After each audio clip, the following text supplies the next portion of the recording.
I was doing weekend maintenance for an apartment complex, and my plan that Saturday was easy money. Fix 2 leaking sinks, swap a broken smoke detector, and clean my tools before Monday so my boss wouldn't bitch. A tenant I liked, quiet, polite, always tipped, asked me to check a rattling vent while he was out, so I scheduled it last and brought my own ladder. I knocked first anyway. Habit. People swear they're out and then pop up half naked and you're the asshole with a master key. Nobody answered. I unlocked, pushed the door open with my boot, and did my usual loud maintenance into the air. The place swallowed the sound. The hallway outside smelled like everybody's laundry and cheap air freshener. Inside his unit, it smelled like nothing, like the air had been replaced. I hated that right away, even before I knew why. His place looked staged. No miss, no smid, too neat.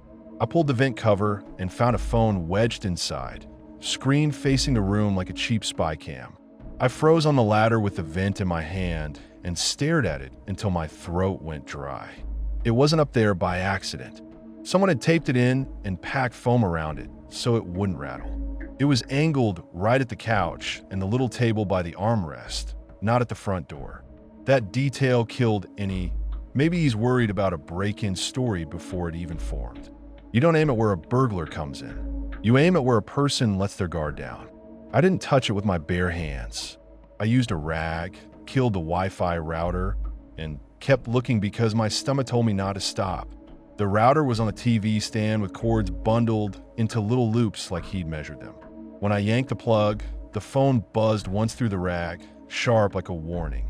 That buzz messed me up more than the camera did. It meant it was live.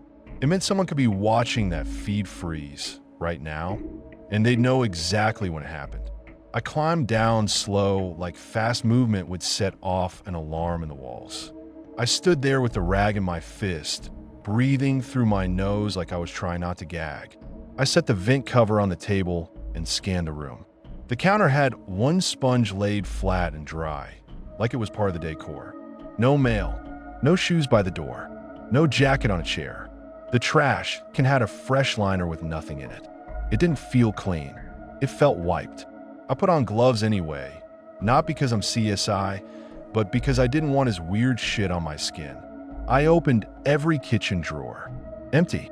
Not normal empty, like a minimalist. Empty like someone had cleared out on purpose. No junk drawer, no batteries, no random pens, no ketchup packets, not even a loose screw rolling around. The fridge had bottled water lined up and 2 meal prep containers with dates written on the lids. It looked like a dude trying to live like a robot, and I hated how calm everything was while I held a hidden camera phone like a dead rat. I checked the bedroom because my brain kept yelling, what else is hidden? Bed made tight. No laundry pide. No charger by the nightstand. No vid saud klater. Closet doors shut. I didn't open them yet. I went into the bathroom and flipped the fan on for 1 second just to hear something normal, then shut it off because I didn't want noise carrying down the hall. I crouched by the vanity and looked behind the pipes first because that's where I found drugs, stolen mail, and one time a loaded pistol taped under a sink like it was a normal place to store it. Under the bathroom vanity was a USB drive taped to the pipe. In his closet, behind folded towels, I found a notebook of unit numbers with times. Who leaves, who comes back, who's alone. The USB was a tiny black one with no label, taped like somebody didn't trust gravity or curious hands. I peeled it off and the tape snapped loud in that dead bathroom. I didn't plug it into anything. I wasn't about to stick mystery data into my work laptop like a moron.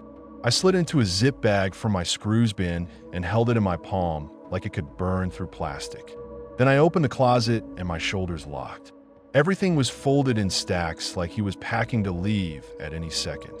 Towels, tees, underwear, all folded the same way. Behind a towel stack, that notebook sat like it was waiting for me.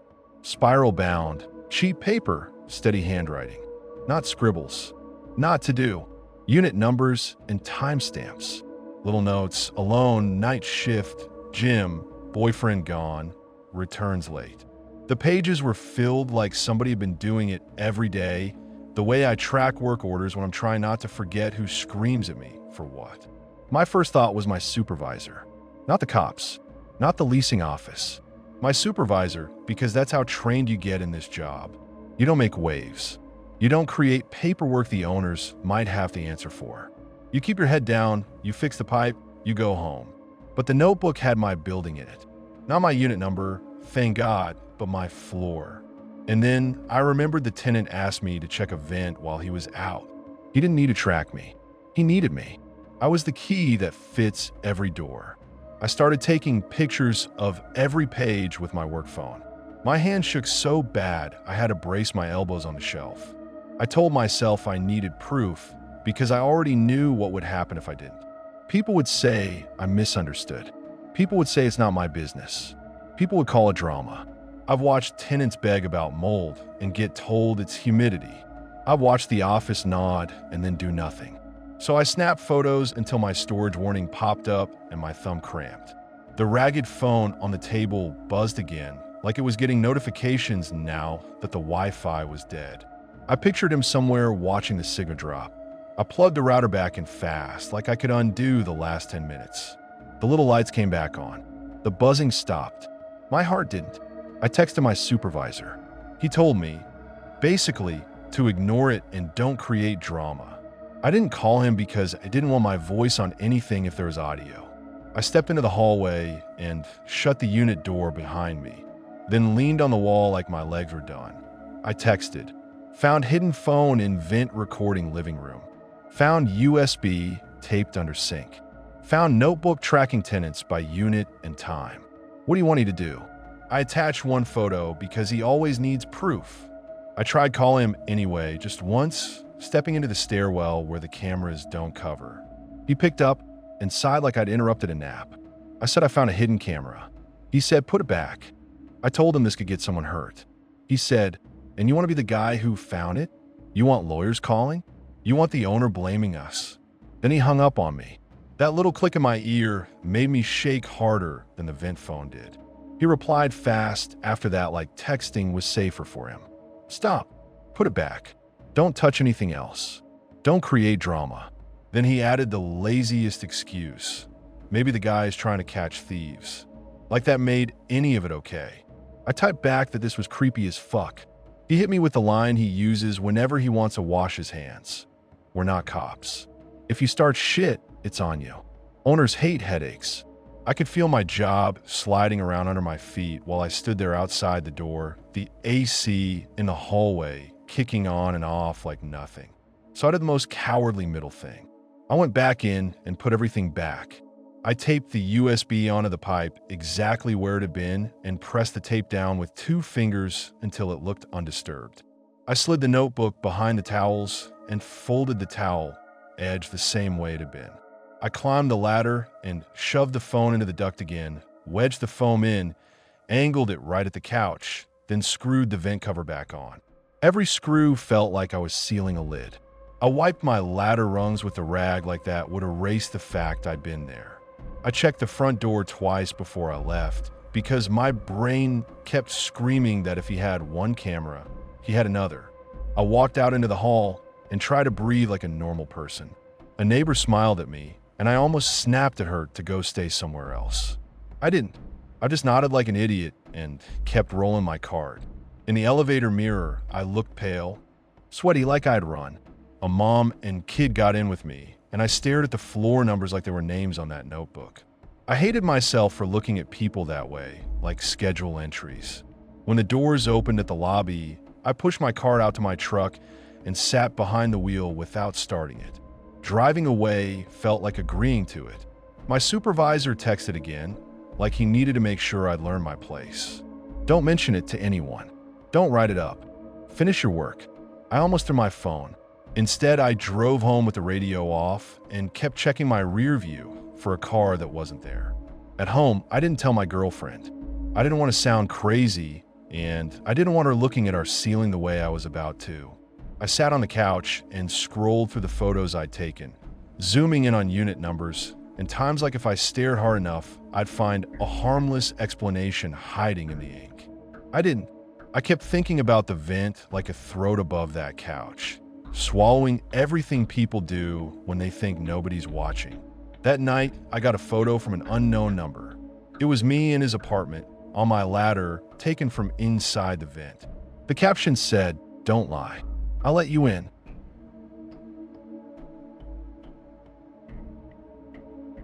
I was a night shift IT contractor, and my plan after work was simple. Answer one more ticket from home, eat whatever was in my fridge, then crash. I've been posting in a local subreddit about a landlord scam, using my real first name like an idiot, and I thought the worst outcome was some downvotes. I wasn't trying to be some crusader. I just recognized the wording from stuff I'd seen in our building group chat, and I hated the idea of a broke kid wiring money to a stranger. The thread turned into a fight fast.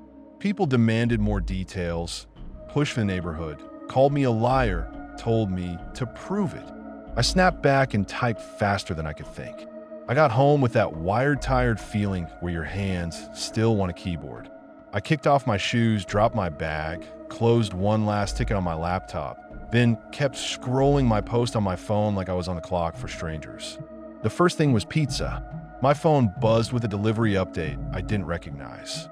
No receipt, no app ping, just a text with a tracking link and my full address and unit. I checked my bank app and email. Nothing. The ETA kept counting down anyway. When a knock came, I opened the door a crack and a driver shoved 2 boxes forward like he wanted to finish the job and get paid. He read my unit off the receipt, asked for a name, and got loud when I said I didn't order it. He accused me of playing games to get free food.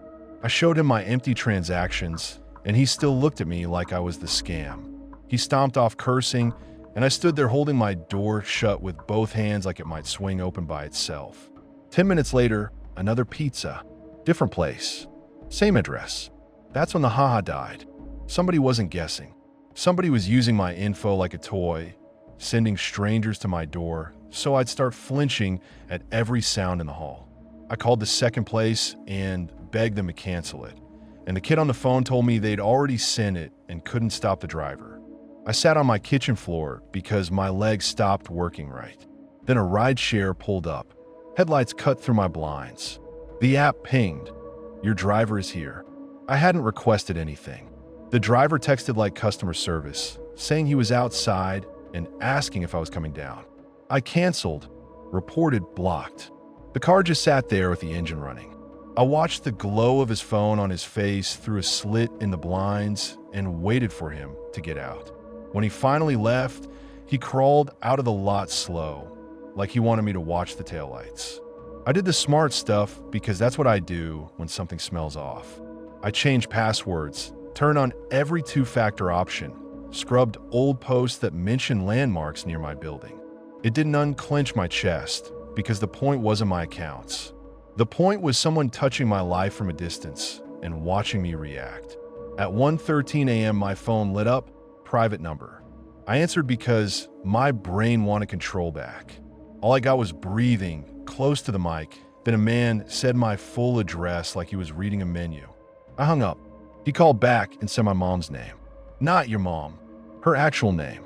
The one she uses on medical forms. The one she hates seeing anywhere online. My skin went cold so fast my stomach flipped. I called her right away and hit voicemail. I left a message telling her not to answer unknown calls and to lock her doors, and I hated how scared I sounded. 10 minutes later, my building intercom started buzzing nonstop. My unit. Over and over. That cheap buzzer filled my apartment like a drill. I killed the lights and stood in the dark, not moving, waiting for footsteps. I thought about going downstairs to see who it was, then picture myself in the lobby with a stranger smiling at me. And I stayed put.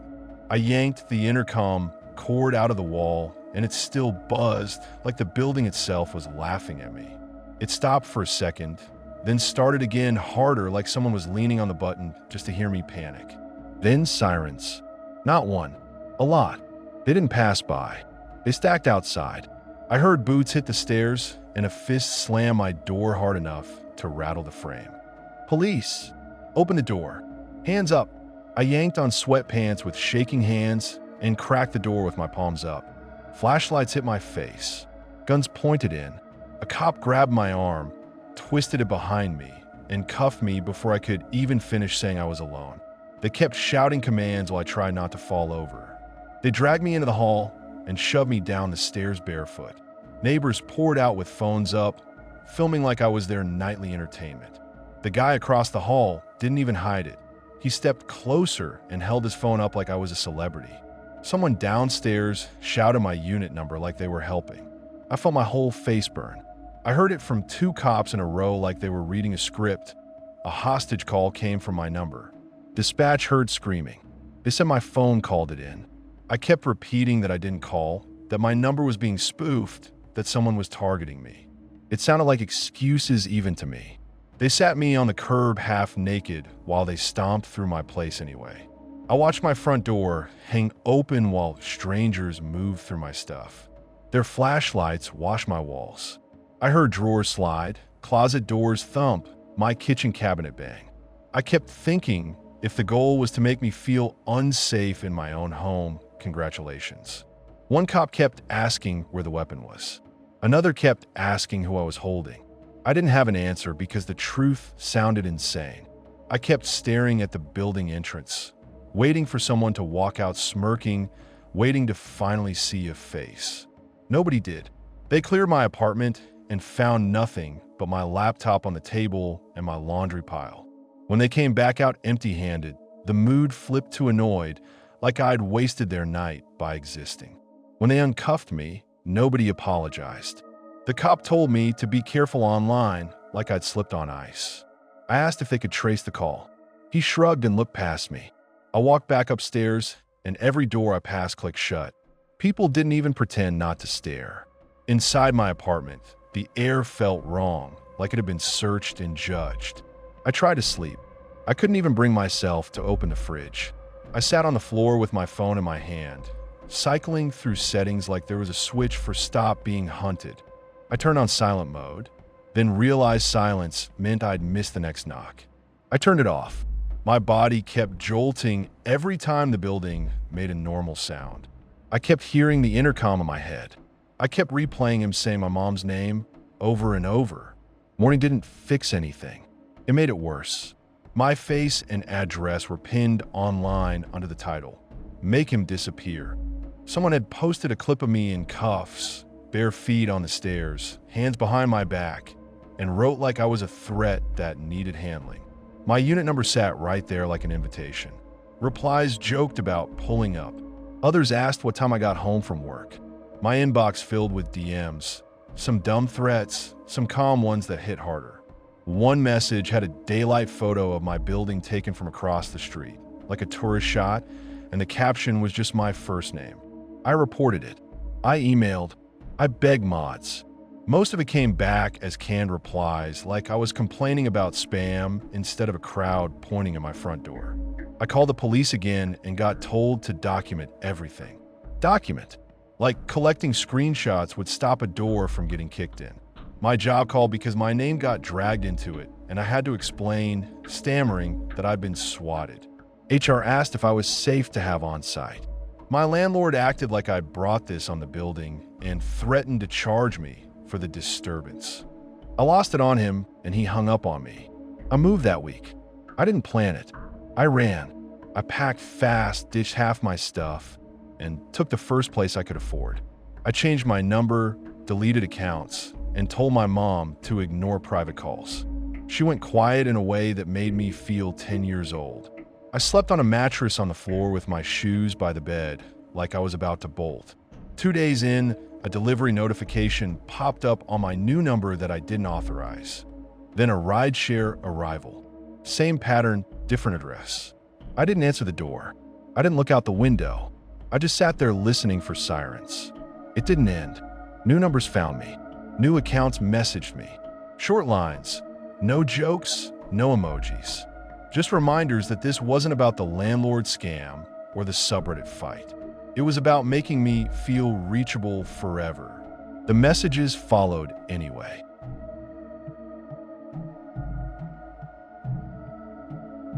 I was closing the 24-hour pharmacy where I count cash, lock gates, and walked the deposit bag to my car behind Strip Mall. I needed the shift differential. I had a bus at 5:10, and my whole plan was clock out, don't get robbed, get home, sleep. It was one of those dead, early morning stretches where the lights feel louder than the people. I ran the drawers, printed the reports, fed the safe, signed the log, did the quick walk like I always do, bathroom, aisle in, stockroom, because corporate says confirm the premises like I'm a security guard and not a cashier with a lanyard. My coworker bounced right at 4 with some excuse about her ride, so I was solo again. I kept telling myself it's fine, just do the routine, don't think. I clipped my keys to my belt, tucked the deposit bag under my arm, and went to the back door window for the usual peek. The lot looked empty except one idling sedan parked crooked by the dumpster. I told myself it was DoorDash. I hit the panic button on my keychain anyway, because my gut wouldn't shut up. The little chirp sounded pathetic in that big quiet. I watched the sedan for a beat. No interior light, no phone glow, no head moving like someone checking directions. Just engine on, car angled like it could roll straight out without even backing up. I should have gone back inside and called a non-emergency line right there. I didn't because I'm dumb and tired and I've been trained to feel stupid for overreacting. My manager once wrote me up for unnecessary disruption because I called about a guy yelling at the pharmacy window. So yeah, I stepped out anyway, locked the door behind me, and started moving fast. The cold slapped me awake. The service lane smelled like wet cardboard and fryer grease and that sour dumpster stink that gets into your clothes. I kept my head down like that helps. I aimed for my car at first, then my eyes flicked to the sedan again. It rolled forward without headlights. Not a casual roll. It moved like it was waiting for my feet to hit the pavement like that was the cue. I felt my stomach drop so hard it made me angry. Like, are you fucking serious right now? I picked up my pace. The car matched me. Same slow creep, same distance. Not close enough to hit me, not far enough to be coincidence. I cut left between two parked cars, pretending I was just changing my route. The sedan glided that way too, tires crunching trash. That was the first moment I knew it wasn't about the money. If it was a robbery, he would have rushed me, shouted, shown a weapon, taken the bag, and left. This was tracking, like I was a thing he wanted to keep moving. I tried to get the license plate, but the angle and the darkness kept it smeared. I could see the driver's outline behind the wheel, nothing else. No face, no expression, just a head, still like a mannequin that breathes. I pressed the panic button again, even though it wasn't doing anything useful, just making that stupid chirp. I hated the sound. It made me feel smaller. I slowed like I was going to stop to see if he'd pass. The sedan slowed too. I stopped fully. The sedan stopped. Right there. Like a leash went tight. My skin went cold under my uniform. I could hear the engine idling, steady, patient. I wanted to scream, but there was nobody to hear it except the dark storefronts and whatever was in that car. I started walking again, faster, then broke into a run because the pretending game was done. I ditched the car plan and ran for the back service corridor. That corridor is supposed to be locked after hours. It's behind the restaurants and the nail salon, a line of metal doors and concrete where deliveries come in. It's ugly, it stinks, but it's a choke point, and in my head a door equals safety. The sedan accelerated smoothly, still no headlights, like it didn't want attention, like it didn't care if I saw it, because I wasn't the goal, not really, just the path. I hit the corridor door hard with my shoulder, already bracing for it to resist, already picturing myself fumbling keys while tires crunch up behind me. The metal door should have been locked. It wasn't. It swung open and I stumbled in, caught myself on a pallet, and slammed it shut so hard the frame rattled. Inside, the air smelled like bleach and old fries. Someone had mopped recently, and that pissed me off because it meant employees had been back here, and nobody fixed the lock. I threw the deadbolt. My hand shook so badly I missed the slot the first time and had to jam it again. The bolt caught. I sucked in a breath like I'd been underwater. Then the handle jerked once hard like someone testing my bones through it. The whole door kicked inward a fraction, metal whining. Not a casual tug, not confusion. Force. My brain flashed stupid images, fast and mean, a mask, a hand around my wrist, my head hitting concrete. I dropped low behind a stack of shrink-wrapped water cases and pulled my phone out with fingers that didn't listen to me. I crouched behind a pallet and called 911 with shaking hands. I kept my voice low, not because I was brave, because my throat tightened on its own. I spilled the address, the back lot, the sedan, the door, the deadbolt. I said I was alone. I said I had cash. I said someone was trying to get in right now. The operator asked questions, and I answered between breaths, trying not to sob, trying not to sound like a hysterical idiot who'd get filed under paranoid employee. The handle moved again, slower, controlled, like he was feeling for weakness. Then I heard him shift his weight close to the door. The metal made a faint scrape near the lock. It sounded like a key being dragged along the seam, like somebody tracing where to pry.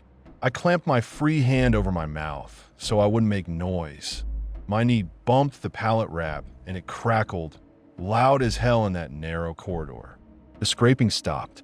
Silence hit so hard it made my ears ring. That silence was worse than the pulling. Pulling means panic. Silence means thinking. I stared at the door like my eyes could force it to stay shut. I looked down the corridor for an exit. One end was chained loading bay doors. The other end went to another lock service door.